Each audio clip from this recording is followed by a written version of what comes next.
कसम मौला खया तुझी महबूब सारा सिफातिया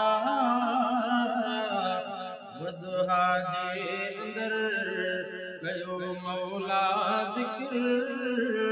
कई वल्लैल में जुल्फन जी बात तुझे रुख पाक जा जड़ो पाक नालो तुझो तेरी आला जात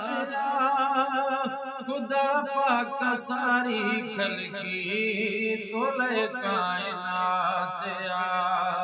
खुदा पाक सारी खलकी तोले कायनात नबी जो तू नबी तू रहमतल लिल आलमीन हशर जे दी हथ तुझे शफाता